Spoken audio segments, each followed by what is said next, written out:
Hello दोस्तों। तो कैसे हो आप सब। मैं आशा करती हूँ कि आप सभी लोग एकदम बढ़िया होंगे। तो मीर लोग हमारे इस सीरीज के पहले ही 10 पार्ट्स आ चुके हैं और ये है उसी सीरीज का पार्ट 11। तो अगर आप लोगों ने इसके पहले वाले 10 पार्ट्स अगर नहीं देखे हैं तो आप पहले उन्हें देख लीजिएगा, तभी आपको आगे की कहानी समझ में आएगी। तो फिर आइए आगे की कहानी सुनिए।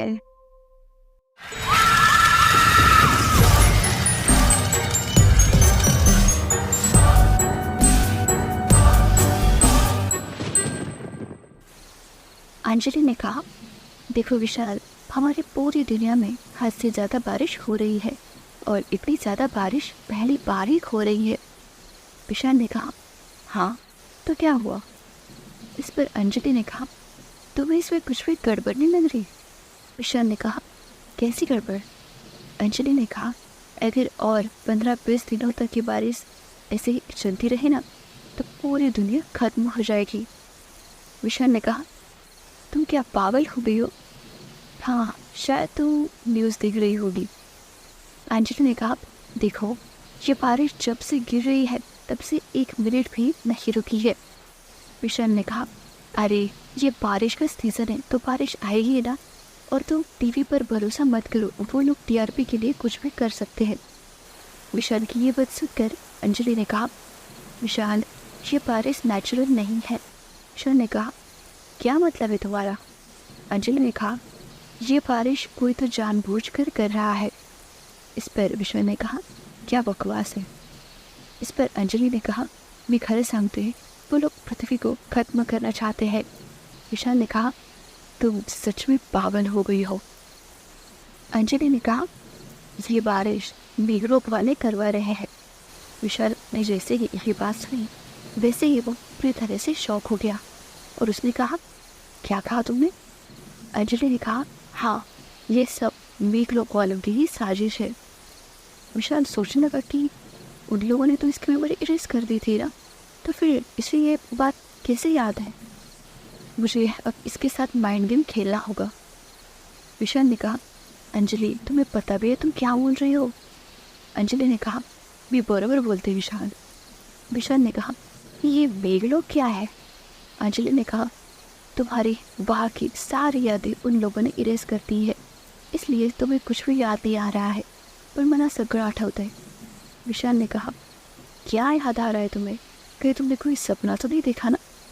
अंजलि ने कहा, नहीं ये बात तब की है जब हम दोनों तुम्हारे एरोप्लेन को टेस्ट कर रहे थे और उसके बाद तुम्हारा प्लेन क्रैश हो गया था, फिर मैंने तुम्हें धक्का दिया था और फिर मैं भी नीचे कूद गई थी।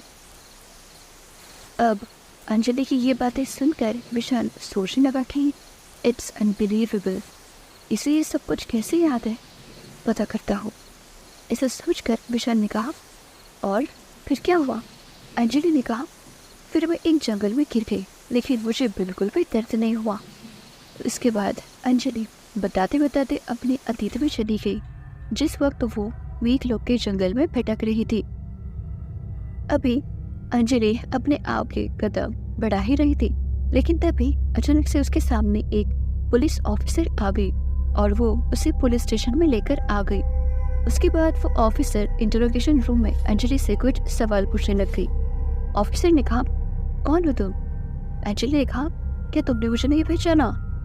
मैं हूँ मुंबई की सबसे बड़ी बिजनेस वुमेन अंजलि शर्मा। इसके बाद उस ऑफिसर को बहुत ही गुस्सा आ गया और उसने अंजलि को एक थप्पड़ मार दिया। इस पर अंजलि ने कहा, तुमने मुझ पर हाथ उठाया। ऑफिसर ने कहा, ये तुम्हारी पृथ्वी नहीं है, ये हमारी दुनिया है मेघलोक, बताओ तुम यहाँ पर कैसे आई। तो इस पर अंजलि ने उससे कुछ भी नहीं कहा और उस ऑफिसर को वो बिल्कुल भी कॉर्पोरेट नहीं कर रही थी।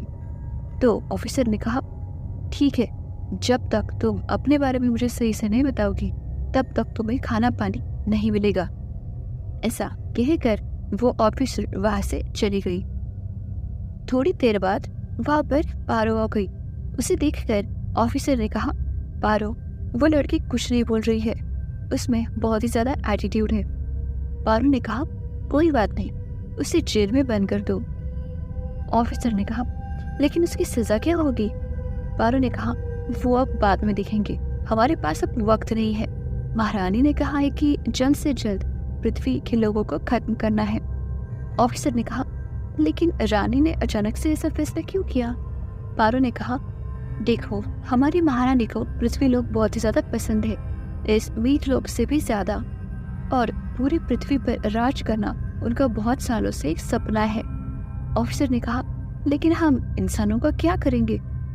पारो ने कहा, पृथ्वी के लोग बहुत ही ज्यादा मतलबी और बुरे हैं। तुम्हें देखा नहीं कि उन लोगों ने अपने मतलब के लिए पृथ्वी को कितना खराब किया है? ऑफिसर ने कहा, हाँ वो तो है।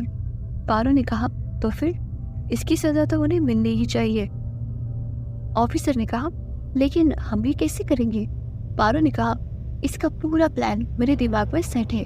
जैसे ही पृथ्वी पर से सारे इंसान खत्म हो जाएंगे, वैसे ही इसके बाद हम सब मीट लोग को छोड़कर पृथ्वी लोक पर रहने चले जाएंगे और अपनी एक नई जन्नत बनाएंगे। ऑफिसर ने कहा, ठीक है। पारो ने कहा, हाँ, हम बहुत जल्द इस पृथ्वी लोक पर हमला करेंगे। ऐसा कहकर पारो वहां से चली गई। उनकी ये सारी बातें अंजलि इंटरोगेशन रूम में सुन रही थी और वो सोचने लगी कि ओह माय गॉड, ये लोग तो हमारी दुनिया को खत्म करने का प्लान बना रहे हैं।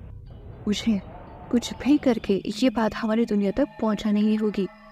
पता नहीं विशाल ठीक भी होगा या फिर नहीं। अंजलि आगे सोचने लगी कि मुझे यहाँ से भाग जाना होगा। तो दोस्तों, ये तो था मीट लोग इस सीरीज का पार्ट 11। तो मैं आशा करती हूँ कि आप लोग को ये कहानी पसंद आ ही रही होंगी। और अगर आपको ये कहानी पसंद आ रही है और आप आगे भी जानना चाहते हैं कि आगे क्या होगा, तो आप इस वीडियो को लाइक, चैनल को सब्सक्राइब और एक कमेंट में ज़रूर करिएगा। और साथ ही साथ मेरे चैनल को, जो कि है द क्रीपी शो हिंदी, इसको भी ज़रूर से विजिट करिएगा। तो फिर मिलते हैं आपसे इस कहानी के अगले भाग में, वो भी बहुत जल्द। तब तक के लिए बाय बाय।